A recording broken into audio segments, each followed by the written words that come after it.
And all new at 5, a major organized crime bust. 23 people under arrest now accused of stealing guns and cash. Today, police revealed 4 organized crime groups are wreaking havoc. From aggravated robbery to kidnapping, burglary, and more. Let's take a look at this. New pictures from court documents in this case. These are a few of the people who have been charged, and investigators say the money, tens of thousands of dollars, is all stolen. FBI, open up! Not only does he allow the kids to police themselves, but at the same time, he took each individual kid and he would always figure out what their issues were, what their problems are, and how can we fix this for them. What he did for me was that he knew I was violent, and he knew that no matter what happened, I was fighting.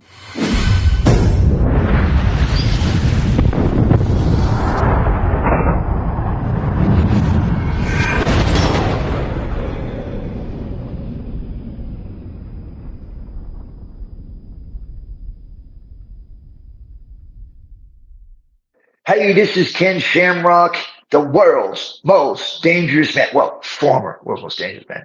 We're chatting with Staxx. Welcome to this episode of Chatting with Staxx. I'm your host, Bill Staxx, and today I got Ken Shamrock. And he started talking to us. And I remember he had our files, right? And he said, hey, this is who you guys were. Like literally were. And he set it on the counter and he says, you have a chance to start your life over. That, what you have done in the past, does not matter. What you do right now from this point forward is who you will become. And he says, I promise you that every single one of you will have a fresh start. Doesn't mean I don't know what your issues are. And I remember he pointed out Sean Green because he was a stoner, big time stoner and a dealer. And he says, listen, I know who you are. He says, if you go into town, which shocked us, like, we're going to town? Like, you're going to let's go. It's like, if you go out and you get into a fight, I'm probably going to tell you, hey, dude, what happened? Explain to me what happened. And I'm probably going to let you off. But if you go in town and you come back high, you're going to be digging a pool, which was part of the thing during wintertime. You had to go out and dig a pool, which was like solid ground. So it was always something work-wise, not something where you're getting punished for something, just sitting doing nothing. He would always make you accomplish something. And so he said, you know, me, obviously, my file was thicker than both theirs because I was, like I said, I was one of the bad ones. And he said, you have an anger issue. And I was like, and I didn't say anything. I was like, oh, wow, clever. What a genius. My file's right there in my head thinking that. But then he says, if you go out and get in a fight, he says, it's the opposite. But if you go out there, you have a few beers, you come home, we'll talk about it because you can't do that. But I'm not going to get on you as hard because that's not your issue. Well, no one's ever broke it down like that. Ever broke down us troubled kids. All they care about is doing your days and sending you back home into the same problem. This wasn't happening right off the bat, but I still didn't trust them. And I remember after we broke from this, I remember a lot, and there's probably 70% of the guys in that home were from Napa. And so they had a real good success rate, but Napa was bad at that time. We had a lot of bad kids. And so I remember my probably first week there was this guy his name was Bob Sippy. He was a kid that had already lived there. He was also from Napa. And I knew who he was. And I remember he came back and he was going to be the peer counselor. He was going to try to help out people. And I remember I woke up one morning, and I think it was a week or two. It was before, the holidays, Christmas. And we had gotten some stockings. And I remember when I went into my stocking, I woke up the next morning, which is, I never like, wow, hey. And we all had razor blades, everybody, but mine was open. Like somebody had used my blade. And obviously I didn't shave or anything, but it was like, that was mine. Yeah. And so, and I remember getting pissed off, and someone said he did it. And it was Carl Sippy, who had just come in to be a peer counselor, and he was sleeping in my room along with 2 other people. And I was like, are you sure? And he goes, yeah. I ran inside. I remember I'm 13. This guy's probably 18 or 19, right? And he's still sleeping, right? And so I run in, and I'm pissed off. Bob's sitting there, and a guy named Vertus Elmore, who was a peer counselor, not a peer counselor, but a counselor, and he wrestled at the Susanville Lassen College, and he was a stud.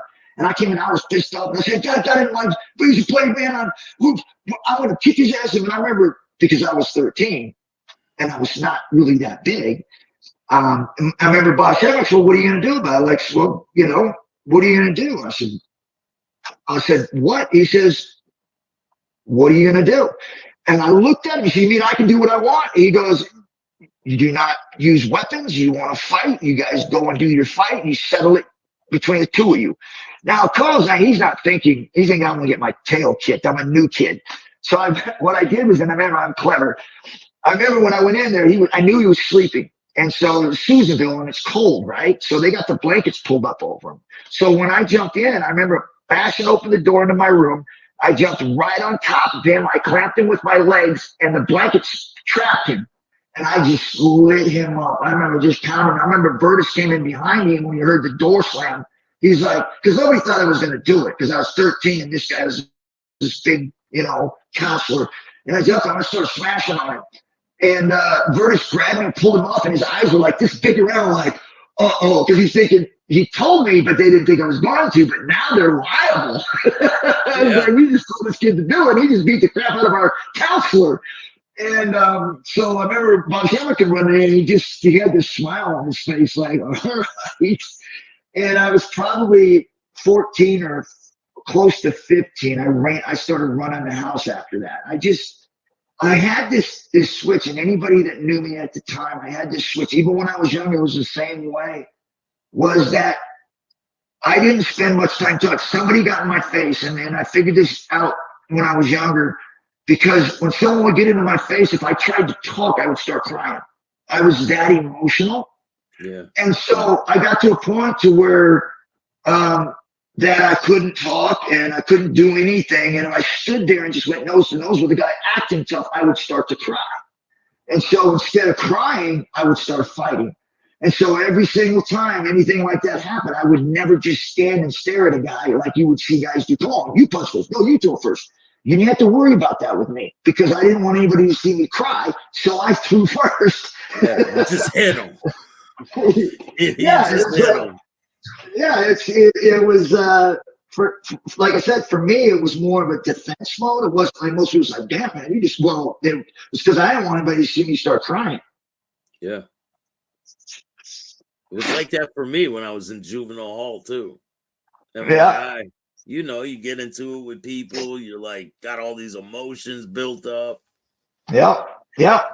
You don't want to stand there and just, especially when you know that you're in over your head, right? And I just started to tear up, and I think by the time I was probably 10, 11 years old, I already knew who I was. And so you would never see me standing there, man. It was like if somebody got in my face, we were going, because I knew if I waited too long, the guy knew I was scared and I'd start crying, and I would never let that happen. I just started to go. Before you used to use weapons, right? Against people, Yeah. you wouldn't even care. You use weapons. Well, it was, not like I would go and seek a weapon, like, hey, I'm going to go get this gun, or I'm going to go get this knife and I'm going to stab this guy. It wasn't premeditated. Yeah. Whenever those things happen, it was usually when you were in the moment. You grab a stick, or, I always had a knife too. I mean, I did carry a knife, and then a lot of that was from, strong arm robbery, which is what they called it, stealing lunch money from kids. But I carried that, right? But it wasn't like that. I went right to that. Like I would grab it and I just go after it. No, I would fight them. But it got to a point to where there was a multiple people, you would start grabbing things. Yeah. So once you start running the house part, like you're kind of in charge, right? Is it a big change for you? It kind of was gradual, because there's always guys coming in and out. There's 18 kids in this home, sometimes 20. And we would have these bunkhouse meetings. And it always worked out because it was always the new guy. If anything got stolen, they would have a bunkhouse meeting, and nobody was in there but the kids. And there was 18 to 20 of us in this bunkhouse that literally had 8 beds in it. There was 8 people living in this bunkhouse, right? And then the rest of them were throughout the house, but there was like usually 4 or 3 to a room. But this one big one they called the bunkhouse room was where they had 8 guys. And usually most of the time they were all the new guys were usually put into the bigger rooms. And so I remember when we did our first bunkhouse meeting, and I remember he passed away, God bless him, but his name was Scott Barger. And he was one of the guys that had been there a little bit longer. And he's actually from Susanville, from the Indian tribe up there.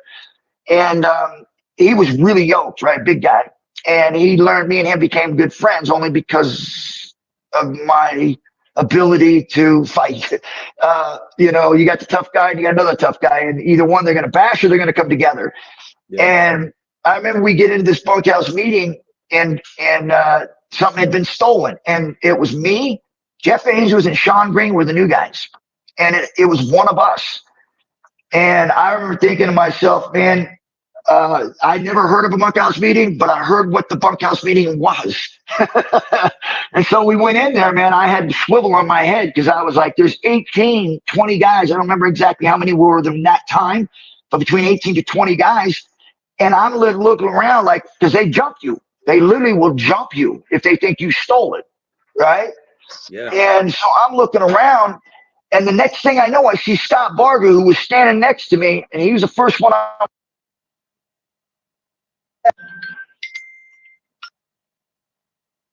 He rolls across his bed. He jumps to his feet, and he literally punches Jeff Ainsworth right in the jaw, shatters his jaw. Kid you not, shattered it. Jeff goes down, and my eyes are this big around. I'm like, what just happened? He stole it. He was the one that stole it. Come to find out, it was true. It was him. And the one thing you can't do, whether it's in prison, whether it's in jail, whether it's in a group home, you cannot lie to a liar. You cannot con a con. And so if something goes in there, and we have these rules like we have in this boys' home, the Shamrock boys' home, that if something gets stolen and you know what's going to happen, the only ones that are ever going to steal are the ones that come in that are new. And you know it for a fact because they know no matter what you do, somebody's going to know you stole it. And it's not like in the jailhouse or the prison guards where they say, don't be a snitch. It don't work like that. It's like being part of the Blood or the Crips or this or that. There are no such thing as a snitch. You work, and matter if you're going to snitch on the other guy, if it's in your Blood or in your Crip or in the Daniels or Daniels, doesn't matter. You're going to snitch for your group, period. That's what this was in the group home, was like, we ain't going down for some new blood. And we're going to make sure of your own, taking care of your own, right? And it worked. You would never get nobody if they stole. It was every single time it was the new guys, and without a shadow of a doubt, because of the stringent rules that Bob Shamrock set for those kids. And remember, these weren't nice kids. We were kids that were last one step from going to prison. Period. That's the only way you can get to this group home. Was like you had to have failed many homes, and this was your last chance. So we were not, like, when people go, wow, that's against the law. Listen, there were no laws with kids like us. This is how we were able to succeed in life, was understand that these things that we do here is the only way we're ever going to become relevant in life. We're going to have to learn how to come back into the world of reality and truth. And so the way that this was set up, especially for the kind of kids that we were there, was tremendous. I mean, it helped me because not only does he allow the kids to police themselves, but at the same time, he took each individual kid and he would always figure out what their issues were, what their problems are, and how can we fix this for them. What he did for me was that he knew I was violent, and he knew that no matter what happened, I was fighting. I was not waiting. So he knew that my anger was outward. And so he figured by putting me or getting me involved in something that would help me vent that frustration would give me an opportunity to start feeling good about myself, doing something positive. So he put me in wrestling. He put me in football. And I tell you what, man, being able to hit people and not get in trouble for it, or slam people on the wrestling mat and cross-face them and just be angry and frustrated and go hard and get all that anger out within the whistle saved my life. I mean, it literally gave me an opportunity to look at the world a different way. Now, all of a sudden, I'm not this punk kid that's going to be dead before he's 18. Now I'm a star football player. I'm a star wrestler. Because I was able to take that anger and do it. Now, it wasn't one way either. A lot of people go, what about people that are more articulate or people that aren't aggressive? Well, it's the same thing, man. You find out I mean, you find out what you're good at and you implement that. I remember my mom actually did this thing with this kid that was in actually continuation school, wasn't in regular school. And he drew these pictures of violence, people getting their heads cut off and blood dripping out, hold them up and all this. And the teacher sent him home. They suspended him because he drew this picture and it was about all this violence. But what they didn't realize was this kid was venting, and he's venting through this picture. But what my mom did was that, and she adopted me, was that she saw the talent in the drawing, and it was good. I mean, the details were like unbelievable. It was really, I mean, the drawing was beautiful. Yeah, it was, yeah. But that's all you saw. Normal people, that's all they saw was like, this dude's sick. What they didn't see was this guy was literally trying to express his anger and his frustration, hate towards the world. And there was nowhere else for him to do it other than smoke weed and cut himself and do acid and all this other. And now he has another way to do it. And we're stopping him from doing that because it's violent. But it's not violent. It's basically him venting violence through pictures. And I remember my mom said, hey, I get what you're doing there and doing that stuff in schools, obviously you can't do it. They're not going to let you. She said, but you can draw whatever you want within our hour study, because we had study at the home, and we usually did it for an hour. And she says, you draw whatever you want for a half hour, whatever you want. And he draws some stuff to try to disturb her on purpose. She didn't let it get to her. She just like, whatever. But then she asked him later on, after she started building a relationship with him, she asked him, because they were putting on this new addition to the group home, right? It was trying to put another hall onto the building. And he was like, how do you think that happens? And I don't know. He says, well, do you think you could draw that addition on there? Like, just draw what you think it would look like. So he goes on, he draws this addition. Obviously the kid's got skill, right? And it was good. So he draws this beautiful thing where it goes out with a water fountain going over. I mean, it was awesome, right? You're looking at what, damn. She goes, let's say, how does that work then? He goes, what do you mean? Just build. He goes, no. It's like, so how big are the walls? How big is the floor? And the kid's like, what do you mean? You just told me to draw. He says, yeah, but if you could draw something and somebody could build it, would you do it? He goes, he's in his head, he's twisting. He goes, well, that'd be pretty cool.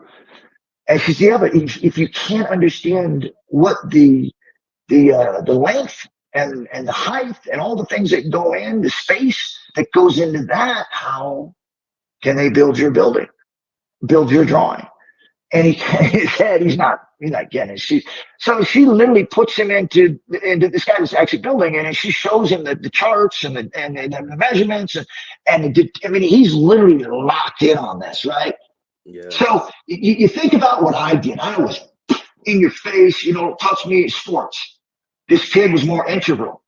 So this kid went on to become an architect. I mean, literally went on to become a really good architect, all because someone saw talent in his anger. And that's sometime in the world that we live in, we're so easy to judge people because of what they're either drawing or what they're doing, and not really understanding. And the people in position that should be understanding those things, to be able to help them understand that there's another way for you to vet that anger. And it could be in something that you love doing. Yeah. So when did you feel like you were starting to feel accepted by these people? Never. Yeah, I don't. And even in high school, where I was, the defensive captain. My junior senior year, I led the team in tackles. Wrestling, I was undefeated my senior year. I broke my neck. But how did that happen? Breaking your neck? What happened? And what I'll get back to that. But let me answer that question. Is that no matter how much I felt like I was accepted by everyone in this small town, I was still a group home kid. And I was never completely in, right? It was always kind of like, the black sheep. We like you. We're all good. You can hang out with us, but you're not really going to be us. And I knew that. but it was all right because I knew where I was going. I knew that I had opportunities, and I went on and obviously did those things. But even to this day, I think most people probably feel, especially coming from where I come from and the journey that I've gone, we realize that we're not like everybody else, and we never will be, because of those things that we have inside of us that we went through. And it's never going to change. It's like being a drug addict, right? You're always going to be one, and you're always going to have to watch out for those temptations. We're the same way. We had anger, or we had, drug addictions, whatever it is, and we got out through being able to focus on something positive. But doesn't mean that that's not something that we just completely shut away and it's not there. I have to deal with it all the time, because that snap and that anger, I buried it, but boy, I'll tell you what, it's risen a couple times where I almost lost it. And it could end my life. Literally end my life by me putting somebody on the ground at my age, or even 20 years ago after being a professional athlete. All it takes one time for me to make that mistake of what I was doing when I was younger for it to all be gone.